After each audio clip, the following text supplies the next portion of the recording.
Bonsoir à tous. À la une de ce journal, la Banque des petites et moyennes entreprises est au bord du gouffre. 5 ans après sa création, ses caisses sont vides et son insolvabilité suffisent à démontrer la difficulté et l'échec dans la gestion de cette structure, chargée pourtant d'octroyer des financements aux petites et moyennes entreprises au Cameroun. Le pays en plein redressement économique avec le concours du FMI peut-il sauver la banque des PME? Élément à suivre en ouverture de ce journal. Dans l'actualité internationale, la coalition de l'opposition congolaise vient de voler en éclats au lendemain de la désignation d'un candidat unique. Félix Tshisekedi se retire de l'initiative de Genève à la demande de son parti politique qui dénonce un complot visant à écarter le principal parti de l'opposition au Congo, Kinshasa, dans la course à l'élection présidentielle. Nous en parlerons dans un instant.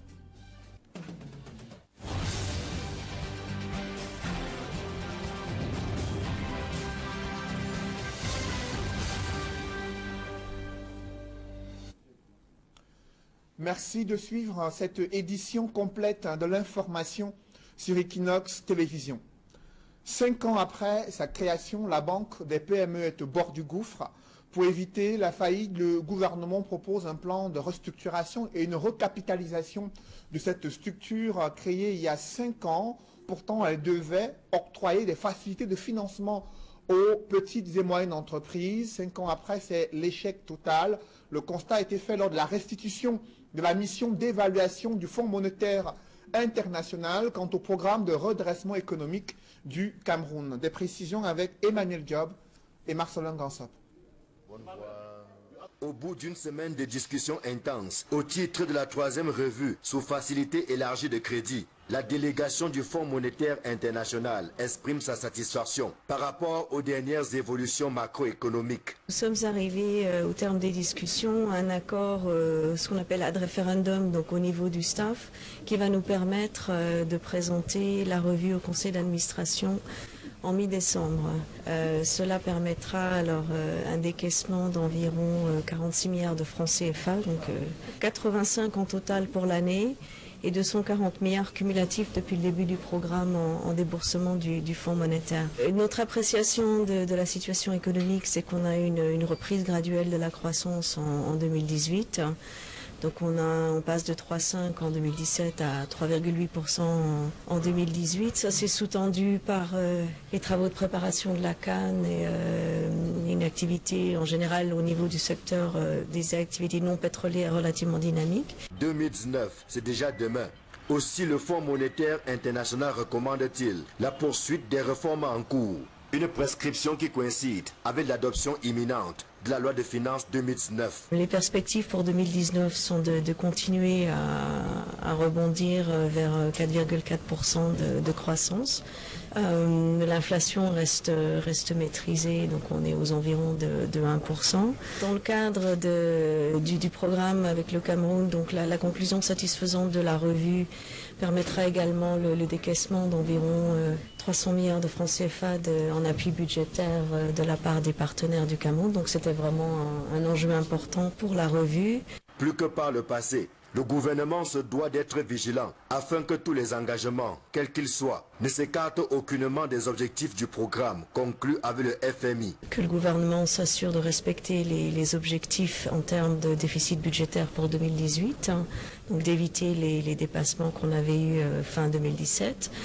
Et au niveau de la loi de finances de 2019, d'avoir une loi de finances qui soit également en ligne avec les objectifs du programme. La délégation du FMI a également mis à profit son séjour en terre camerounaise pour aller au chevet de certains établissements bancaires qui battent de l'aile. Le cas de la Banque camerounaise des PME qui est presque à l'agonie. Nous avons tenu une réunion ici au ministère des Finances avec le président du conseil d'administration, le directeur général, madame le directeur général de la banque et le ministre compétent, le ministre de tutelle technique, c'est-à-dire le ministre des petites et moyennes entreprises. Il était question qu'on réfléchisse sur le format de cette banque et sur, comment je peux dire, est-ce qu'il faut changer de paradigme ou non. Le conseil d'administration s'est déjà tenu et nous avons convoqué l'Assemblée générale pour prendre des décisions. Et les décisions qui seront prises seront bien entendu soumises à l'approbation de la hiérarchie et puis transmises au Fonds monétaire international. C'est tout ce qu'on peut dire pour l'instant. La délégation du FMI quitte le Cameroun avec le sentiment du devoir bien accompli. Vous l'avez suivi, c'est une préoccupation majeure pour le gendarme financier international, la banque des PME, insolvable depuis quelques temps maintenant, et le gouvernement qui s'engage à mettre sur pied des réformes à la fois structurelles et managériales concernant la banque des PME, qui a également besoin de recapitalisation depuis quelques années. Je vous propose d'écouter à cet effet le ministre des Finances, Luc-Paul Motazé. We have had a meeting here with the relevant minister and the staff of the bank. That means the chairman of the board, the director general. The problem now is just to see. Il y a une réflexion s'agissant de la banque dont vous avez parlé. Ça va.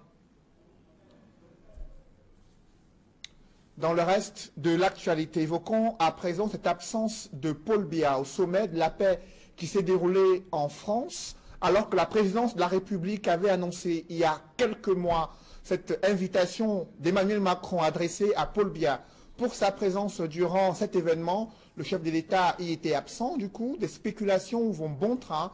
Que s'est-il réellement passé entre le palais d'Itoudi et l'Élysée pour la présence du chef de l'État du Cameroun à cet événement? Élément de réponse avec Emmanuel Diop et Guy Zogo. Le landerneau politique camerounais est secoué par l'absence du président Paul Biya à Paris à l'occasion de la commémoration du centenaire de la Première Guerre mondiale et de la tenue du sommet sur la paix de Paris. Dans un premier temps, l'explication avancée dans le camp du pouvoir pour justifier l'absence de Paul Biya à Paris laissait entendre qu'il n'était pas convié en France pour la commémoration du centenaire de la Première Guerre mondiale de 1914 à 1918, mais plutôt pour le sommet sur la paix du 12 au 13 novembre. Cela laissait encore entendre les défenseurs de cette thèse, simplement parce que le Cameroun n'a pas envoyé les tirailleurs en France lors de ce conflit. Une explication qui faisait fi de ce que l'invitation adressée à Paul Biya le 2 août 2018 par Emmanuel Macron parlait de la venue du chef de l'État camerounais en France le 11 novembre. De plus, ce sont tous les chefs d'État présents pour les commémorations du 11 novembre qui ont également pris part au sommet sur la paix, à l'exception notable de l'Américain Donald Trump et du Chinois Xi Jinping. Pourtant, le 12 novembre, la présence de Paul Biya n'a pas été annoncée à Paris et même aucune allusion n'était plus faite de lui parmi les invités du sommet sur la paix. Il n'en fallait pas plus pour que d'autres raisons de cette absence soient mises en avant. D'aucuns ont laissé entendre que Donald Trump n'a pas voulu croiser le chemin du leader camerounais au point d'amener Macron à le récuser. Pour la diaspora, c'est sa mobilisation qui s'annonçait gigantesque contre Paul Biya qui a décidé le chef de l'État français à déclarer son homologue camerounais persona non grata en France.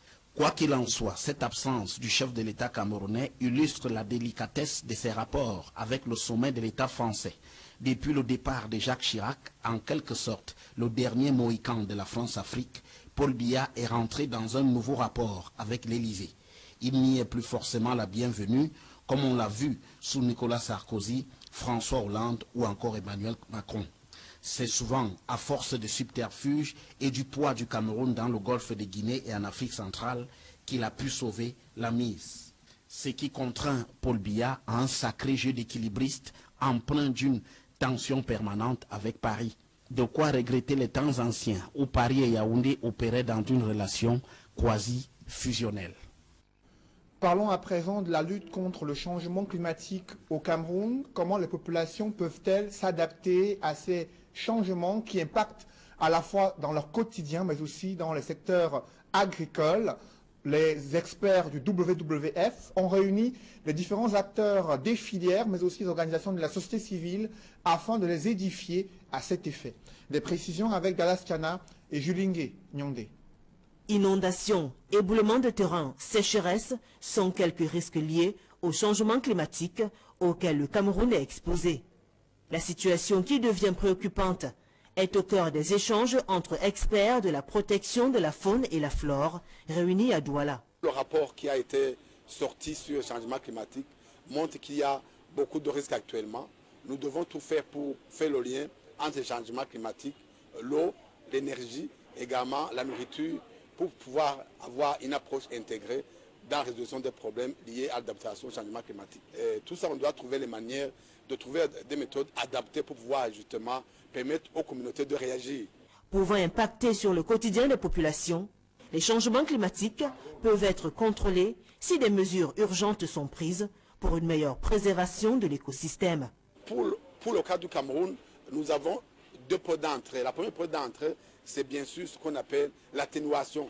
Quand vous entendez que nos forêts contribuent à séquestrer le carbone, ça c'est vraiment les mesures d'atténuation qui permettent à ce que tout le CO2 qui est produit par d'autres pays soit absorbé par nos forêt. L'autre élément important, c'est bien sûr la restauration. Malgré ces efforts, il y aura toujours des problèmes de changement climatique. Et donc, il faut trouver des plans de gestion de risque, de trouver des plans, bien sûr, pour compenser justement, agir en temps de catastrophe, les inondations, les sécheresses. Également, au niveau agricole, trouver des semences qui peuvent résister, bien sûr, au changement climatique. Le Fonds mondial pour la nature, WWF, est engagé dans un programme d'adaptation du changement climatique en Afrique. Il appelle le Cameroun à élaborer une stratégie destinée à juguler la déforestation ou la dégradation des forêts. Toutes les charges retenues au départ contre elle viennent d'être abandonnées. La journaliste et rédactrice en chef adjointe d'Equinox Télévision, Mimi Mefo, peut enfin reprendre son travail en toute quiétude. L'audience qui s'est déroulée ce matin, cet après-midi au tribunal militaire de Douala, a duré à peine une dizaine de minutes afin de signifier à Mimi Mefo l'abandon des accusations et des poursuites judiciaires à son encontre. Je vous propose d'écouter Maître Alice Com qui explique comment s'est déroulée cette audience ce jour au tribunal militaire de Douala. On est à la demande de monsieur le commissaire du gouvernement, l'arrêt immédiat des poursuites.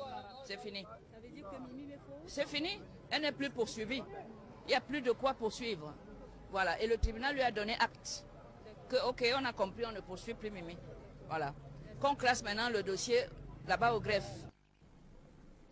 Parlons à présent de la Cannes 2019. Le ministre des Sports et de l'Éducation physique qui implore la bonté de la CAF en vue de la signature de l'accord cadre avec le Cameroun pour l'organisation de cette compétition. Pierre-Ismaël Bidoncourt s'exprimait ainsi en présence des émissaires de la CAF qui visitaient dimanche le stade en construction à Olembe, non loin de Yaoundé.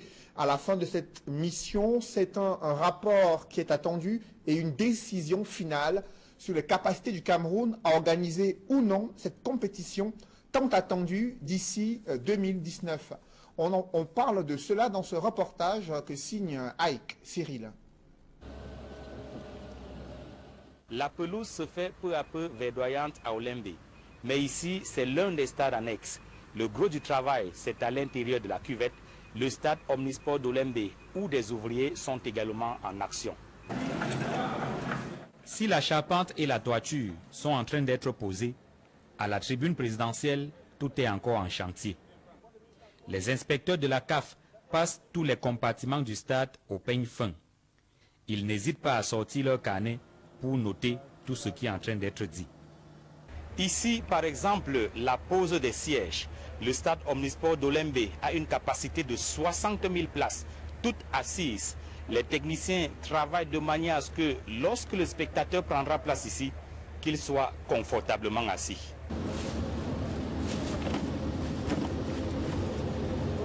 Pour cette dernière visite, la CAF s'est entourée de 2 experts de la FIFA. C'est dire que la Confédération africaine de football met un point d'honneur sur la qualité des travaux.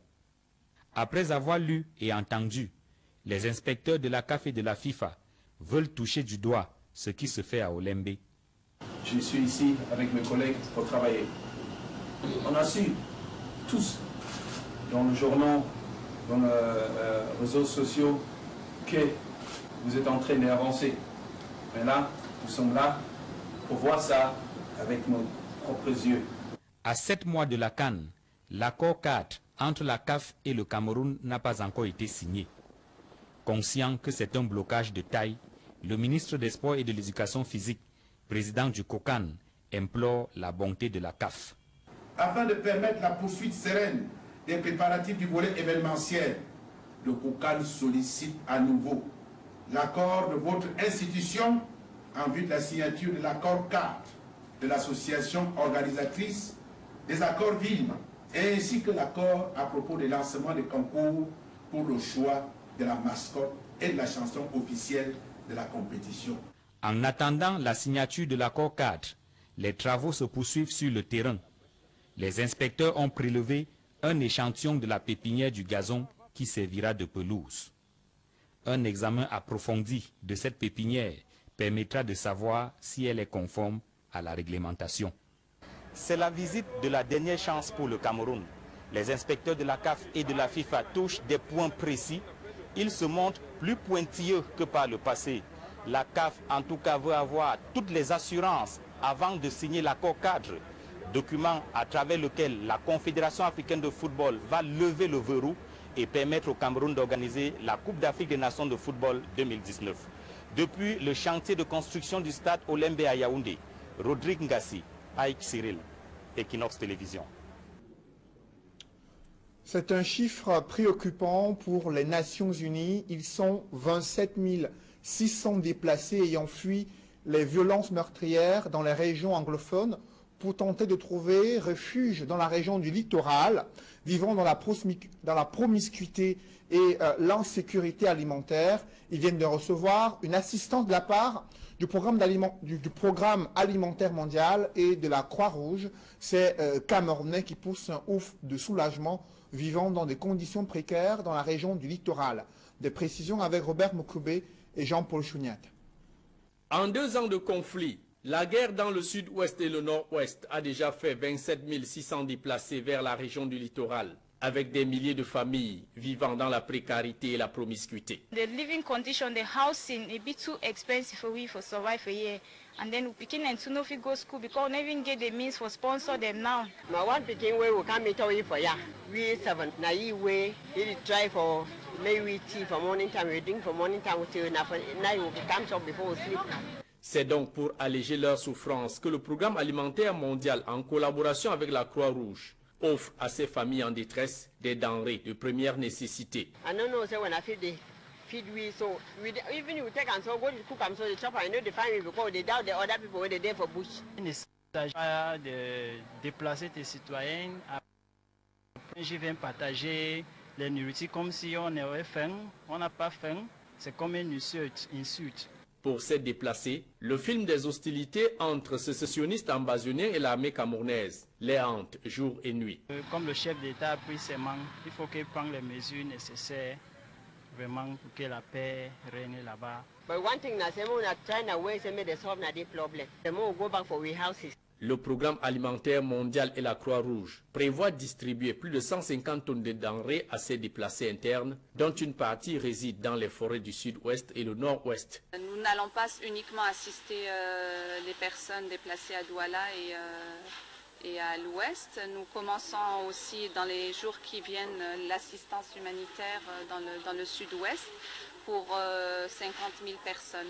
Le programme alimentaire mondial a recensé fin octobre 2018 près de 400 000 déplacés internes.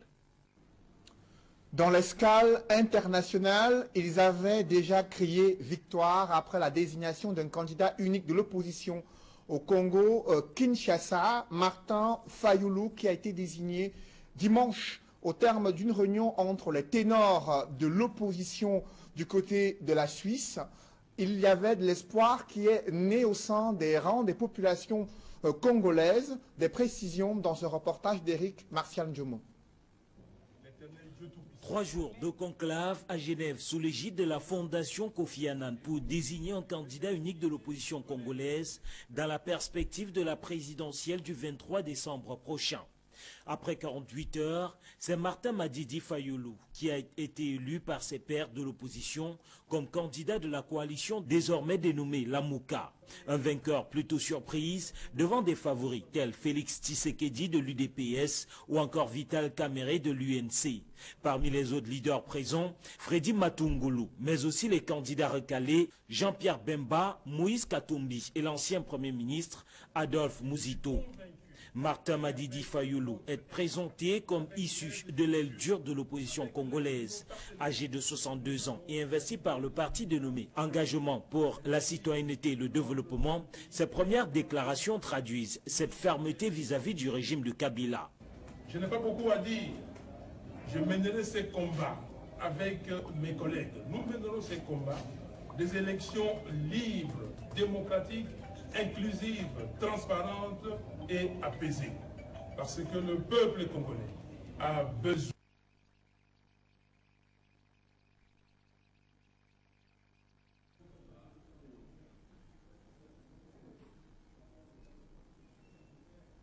Cette coalition de l'opposition congolaise vient de voler en éclats au lendemain de l'élection de Martin Fayulu comme candidat unique de l'opposition.